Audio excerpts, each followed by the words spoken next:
যারা এই সীতাকুণ্ডের চন্দ্রনাথ পাহাড়ে ট্রেকিং করতে আসবেন তারা অবশ্যই সাথে পানি এবং প্রয়োজনীয় ঔষধ সামগ্রী সাথে রাখবেন।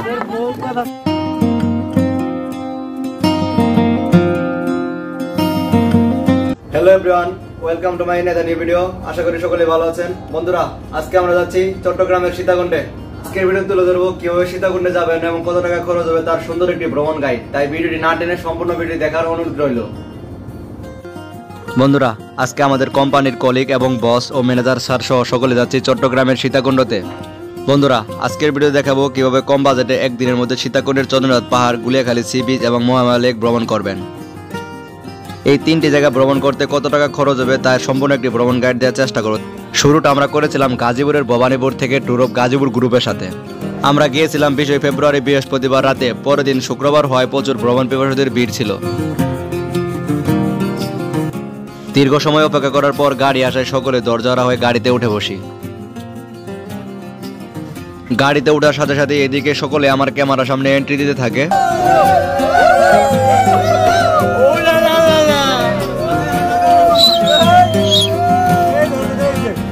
অবশেষে আমাদের গাড়ি রাত 11:30 আল্লাহর নাম নিয়ে চলতে শুরু করে চট্টগ্রামের উদ্দেশ্যে।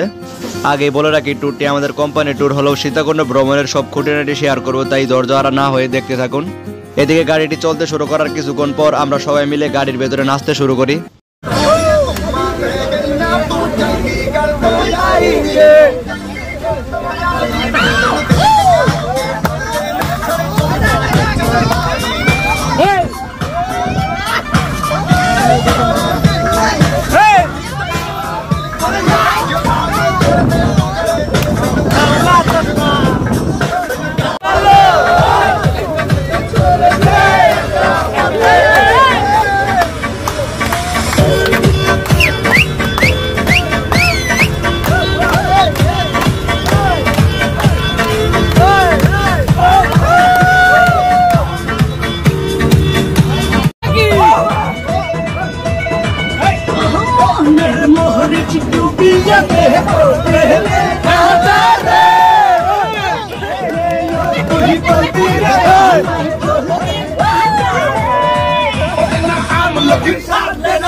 চলতে থাকা কিছুক্ষণ পর আমাদের গাড়ি ঢাকার বিমানবন্দর এলাকায় প্রবেশ করে এবং অল্প কিছুক্ষণের মধ্যে আমরা বাংলাদেশের প্রথম এলিভেটেড এক্সপ্রেসওয়েতে উঠে পড়ি।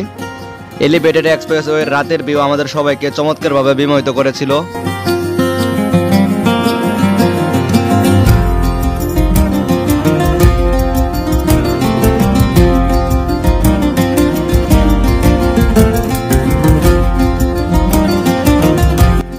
ঢাকার এলিভেটেড এক্সপ্রেসওয়েতে কিছুক্ষণ চলার পর আমরা টুল প্লাজার সামনে চলে আসি।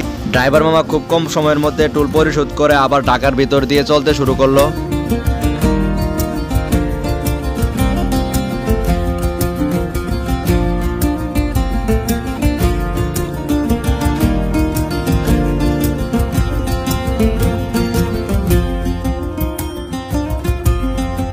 যাত্রাপথে আমাদের গাড়ি 20 মিনিটের জন্য হোটেল বিরতি দেয় কুমিল্লার 14 গ্রামের গ্রিন ভিউ হোটেলে। আগেই বলে রাখি, সাধারণ রেস্টুরেন্ট বা হোটেলের চেয়ে হাইওয়ের পাশে হোটেল বা রেস্টুরেন্টে খাবারের দাম তুলনামূলক বেশি হয়ে থাকে, তাই খাবার খাওয়ার আগে অবশ্যই খাবারের দাম জিজ্ঞেস করে খাবেন, না হলে বড় ধরনের ঝামেলার শিকার হতে পারেন।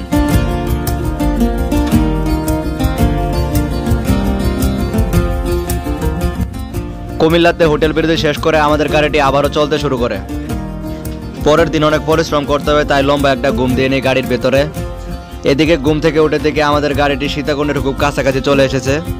সকাল 7:20 দিকে আমরা নেমে পড়ি সীতাকুণ্ডের বাজারে। আমরা দীর্ঘ 7 ঘন্টা জার্নির পরে মাত্র সীতাকুণ্ডে এসে পৌঁছাইলাম। এখন আমরা বেশ হয়ে আমরা প্রথমে যাবো গুলিয়াখালী বিচের উদ্দেশ্যে, তো সাথে থাকুন।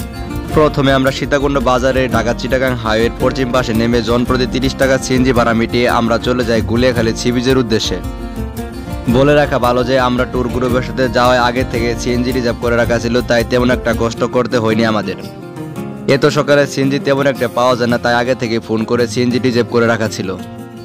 আমার ভিডিও ডেসক্রিপশন বক্সে এবং ডিসপ্লেতে সিএনজি মামার নাম্বার দিয়ে দিব, আপনারা চাইলে যোগাযোগ করে যেতে পারেন তার সাথে।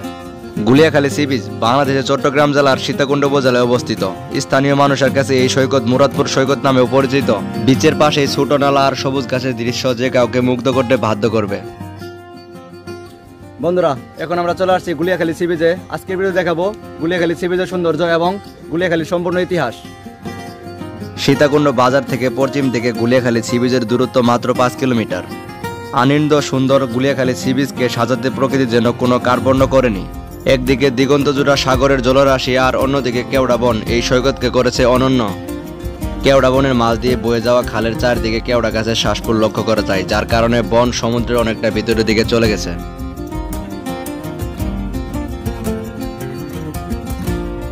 সাগরের এত ঢেউ আর গর্জন না থাকলেও এই নিরিবিলি পরিবেশে গুলিয়াখালী সৈকত আপনার কাছে ধরা দিবে ভীষণভাবেই। অনন্য পরিচিত এই সৈকতে সকালে তেমন মানুষের আনাগোনা থাকে না, তাই সকালে আসলে আপনি নিতে পারেন নিরিবিলি পরিবেশের ছোঁয়া। আপনি চাইলে এই বনের পাশে জেলেদের বুট ভাড়া করে যেতে পারেন সন্দ্বীপে।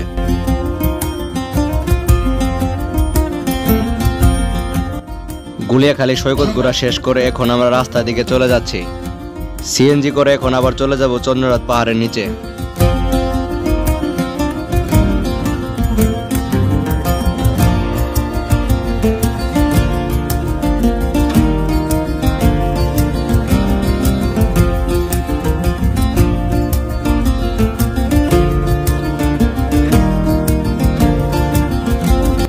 সীতাকুণ্ড বাজার থেকে পূর্ব দিকে 4 কিলোমিটার আঁকাবাঁকা পথ পেরিয়ে সুউচ্চ পাহাড়ই হচ্ছে চন্দ্রনাথ পাহাড়। আর আজকে আমরা এই চন্দ্রনাথ পাহাড় ট্রেকিং করব। পাহাড় ট্রেকিং করার আগে সকালে নাস্তাটা সেরে নেওয়ার জন্য আমরা চলে যাই একটি হোটেলে। শুক্রবার হয়, এদিন চন্দ্রনাথ পাহাড়ের নিচে হোটেলগুলোতে প্রচুর ভিড় ছিল। আমাদের সকালের খাবার ছিল ডিম খিচুড়ি, যার দাম পড়েছিল জনপ্রতি 60 টাকা করে। বলে রাখা ভালো যে সীতাকুণ্ডের চন্দ্রনাথ পাহাড়ের নিচে যে হোটেলগুলো আছে সেগুলোতে খাবার খুব একটা বেশি ভালো না, তবে কম বাজেটের মধ্যে ট্যুর শেষ করতে চাইলে এটাই ভালো হবে। সকালের খাবার শেষ করে প্রথমে আমরা প্রস্তুত হই পাহাড়ে ওঠার জন্য। পাহাড়ে ওঠার জন্য কিছুক্ষণ হাঁটলে বিশাল একটি গেট দেখতে পাবেন। ডান পাশে সিঁড়ি পাহাড় থেকে নামার, আর বাম পাশে সমতল রাস্তাটা মূলত পাহাড়ে ওঠার। তবে এই সমতল রাস্তা দিয়ে পাহাড়ে উঠলে কষ্ট অনেকটাই কম হবে। এখন আমরা উঠতেছি চন্দ্রনাথ পাহাড়ের উপরের দিকে। কিছুক্ষণ ওঠার পর আমাদের অনেক কষ্ট হচ্ছে। এখন আমরা আর উপরে উঠবো। আমরা চন্দ্রনাথ পাহাড়ে যে 1500 মিটার উচ্চতা, আমরা একদম সর্বোচ্চ চড়ে উঠবো। পাহাড়ে ওঠার সময় অনেক ধরনের দোকান দেখতে পাবেন, চাইলে পরিবারের জন্য আসার সময় অনেক কিছু কিনে নিয়ে আসতে পারেন। চলুন ধাপে ধাপে এই পাহাড়ের ইতিহাস সম্পর্কে জেনে আসি। চট্টগ্রামের সীতাকুণ্ড বাজার থেকে পূর্ব দিকে 4 কিলোমিটার দূরে এই পাহাড়ের অবস্থান। দর্শনার্থীদের কাছে ট্রেকিং এর জন্য অন্যতম জনপ্রিয় একটা জায়গা হচ্ছে এই চন্দ্রনাথ পাহাড়। প্রতি বছর ফাল্গুন মাসের শেষ সপ্তাহের চতুর্দশী তিথিতে এখানে বসে শিব চতুর্দশী মেলা। এই মেলায় দেশ বিদেশ থেকে আগমন ঘটে অসংখ্য সাধু সন্ন্যাসী এবং নারী পুরুষদের।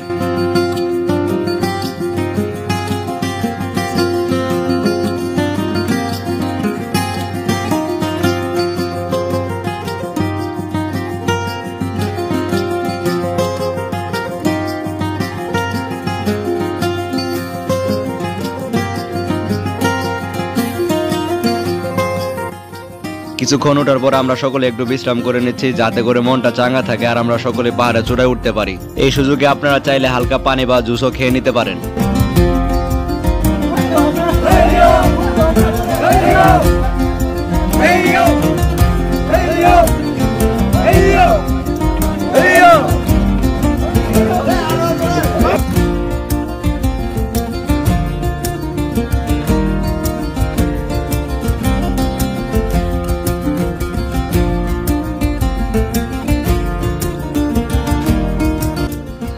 প্রায় 1 থেকে 1.5 ঘন্টা ট্রেকিং করার পর প্রথমে এই পাহাড়ে দেখা মিলবে বিরূপাক্ষ মন্দির।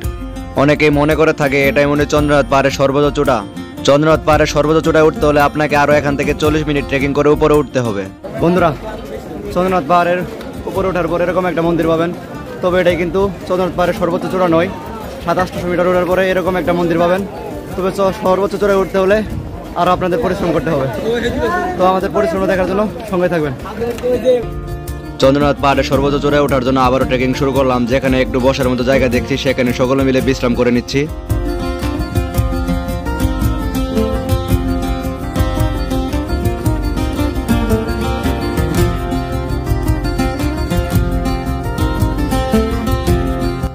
চন্দ্রনাথ পাহাড়ের সমতল ভূমি থেকে সর্বোচ্চ চূড়া পর্যন্ত 1.5 কিলোমিটার রাস্তার প্রায় 1 কিলোমিটারই আপনাকে উঠতে হবে খাড়া পাহাড় বেয়ে, যেখানে নিজেকে সামলে রাখাই অনেক কষ্টকর। বন্ধুরা, আমরা চন্দ্রনাথ পাহাড়ের সেই সর্বোচ্চ চূড়ার খুব কাছাকাছি চলে এসেছি। আর 50-60 মিটার উপরে উঠতে পারলে আমরা চন্দ্রনাথ পাহাড়ের সর্বোচ্চ চূড়ায় পৌঁছে যাব।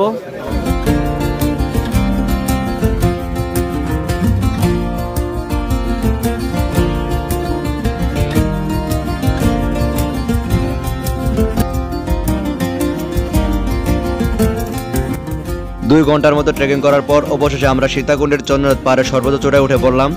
চন্দ্রনাথ পাহাড়ের চূড়ায় দাঁড়িয়ে আপনি দেখতে পাবেন একদিকে সমুদ্র আর অন্যদিকে পাহাড়ের নির্জনতা। মুগ্ধ হয়ে তাকিয়ে থাকবেন উঁচু নিচু পাহাড়ের সবুজ শ্যামল গাছপালার দিকে। যেদিকে তাকাবেন শুধু সবুজের সমারোহ আর হিমেল বাতাসের অনুভূতি করাটা কতটা সৌভাগ্যের ব্যাপার তা আপনার প্রশান্তিতে 2 চোখ জুড়িয়ে যাবে। চলুন এবার সীতাকুণ্ড পাহাড়ের নামকরণ ইতিহাস সম্পর্কে জেনে আসি। প্রচলিত আছে নেপালের এক রাজার স্বপ্নে আদিষ্ট হয়ে পৃথিবীর 5 কোণে 5টি শিব মন্দির নির্মাণ করেন। এর মধ্যে চন্দ্রনাথ পাহাড়ের শিব মন্দির অন্যতম। ইতিহাস থেকে জানা যায় এখানে হিন্দুদের মহামুনি বর্গ বসবাস করতেন। অযোধ্যার রাজা দশরথের পুত্র রামচন্দ্র তার বনবাসের সময় এখানে এসেছিলেন। তারা আসবেন জানতে পেরে মহামুনি ভার্গব এখানে স্নানের জন্য 3টি কুণ্ড স্থাপন করেন। এই 3টি কুণ্ডের মধ্যে একটিতে রামচন্দ্রের স্ত্রী সীতা স্নান করেছিলেন। সীতা এই কুণ্ডগুলিতে গোসল করার পর থেকে এর নাম হয় সীতাকুণ্ড। এবার আমাদের পাহাড় থেকে নামার পালা। পাহাড় থেকে নামার সময় অবশ্যই আপনাকে খেয়াল রাখতে হবে শরীরের ব্যালেন্স যেন ঠিক থাকে, না হলে চোখের পলকে ঘটে যেতে পারে বড় ধরনের দুর্ঘটনা।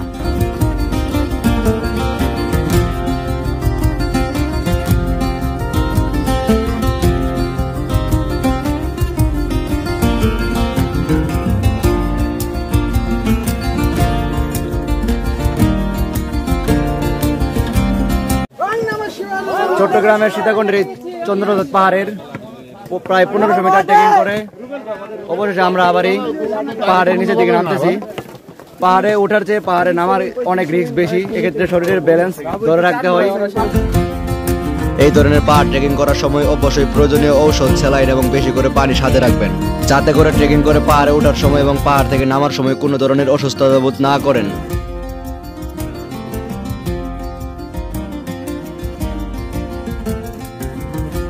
দেখতে পাচ্ছেন চেহারার অবস্থা খুব বাজে। চট্টগ্রামের সীতাকুণ্ডের এই চন্দ্রনাথ পাহাড়ের 1500 মিটার ট্রেকিং করে অবশেষে আমরা পাহাড়ের নিচের দিকে নামতেছি।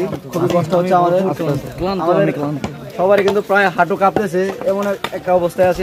আজকে আমরা এই সীতাকুণ্ড পাহাড়ের প্রায় 1500 মিটার ট্রেকিং করার পর অবশেষে আমরা ক্লান্ত হয়ে পড়েছি, তাই আমরা একসাথে সবাই বিশ্রাম নিচ্ছি। অনেক সময় ধরে বিশ্রাম নেওয়া শেষ করে আমরা হোটেলে চলে যাই দুপুরে খাবার খাওয়ার জন্য। সকালের খাবারের মতো দুপুরের খাবার আমাদের আগে থেকে অর্ডার করে রাখা ছিল। আপনারা চাইলে পাহাড়ে ওঠার সময় অর্ডার করে রেখে যেতে পারেন এবং পাহাড় থেকে নামার পর খেয়ে নিতে পারেন। আমাদের দুপুরে খাবারে ছিল সাদা ভাত, আলুর ভর্তা এবং মুরগির মাংস।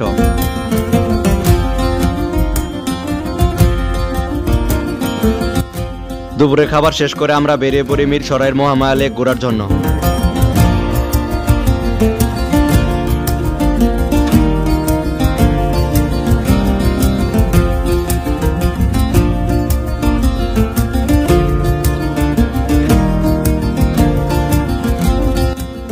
মহামায়া লেক চট্টগ্রামের মিরসরাই উপজেলার দুর্গাপুর ইউনিয়নে অবস্থিত।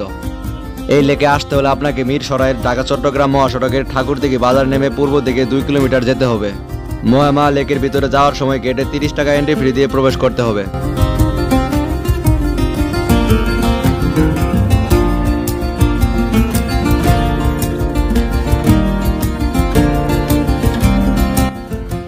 লেকের ভিতরে বড় নৌকা দিয়ে পুরো লেকটি এবং ঝর্ণা দেখার জন্য আমরা সকলে অপেক্ষা করছি।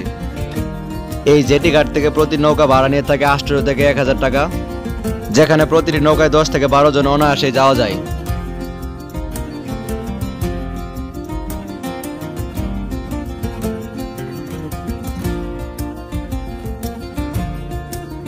মহামায়া লেক বাংলাদেশের মিরসরাই অবস্থিত দেশের দ্বিতীয় বৃহত্তম কৃত্রিম হ্রদ। মিরসরাইয়ের পাহাড়গুলো 11 বর্গ কিলোমিটার জায়গা জুড়ে এই লেকটি গড়ে উঠেছে। লেকের টলমলে পানি আর পাহাড়ের বিতালি ছাড়াও এখানে পাহাড়ি গুহা, রাবার ড্যাম এবং অনির্দ সুন্দর ঝর্ণা রয়েছে।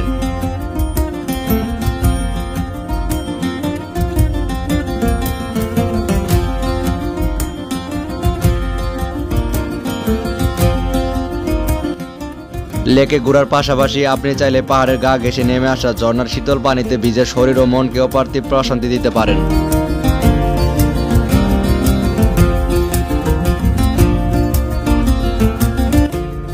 পুরো লেকটি ঘোরার পর আমরা চলে আসি মহামায়া লেকের ঝর্ণার ঘাটে। নৌকা থেকে ঘাটে নামার পর 5-6 মিনিট হাঁটার পর আমরা পেয়ে যাই আনন্দ সুন্দর ঝর্ণা। যদিও শুকনো মৌসুমে ঝর্ণার তেমন একটা পানি নেই।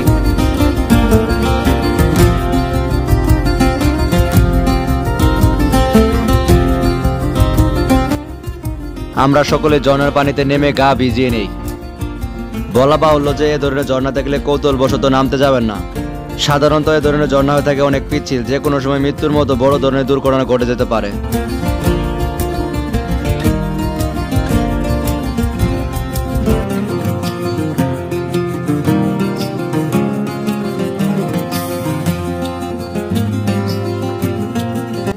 ঝর্ণার পানিতে গোসল শেষ করে এখন আমরা চলে যাচ্ছি জেটি ঘাটের দিকে। আশা করি আমার আজকের ভ্রমণের 3টি জায়গা আপনাদের কাছে ভালো লেগেছে। তাই ভালো লেগে থাকলে অবশ্যই আমার ইউটিউব চ্যানেলটি সাবস্ক্রাইব করে দিবেন এবং ফেসবুক পেজটি ফলো করে দিবেন।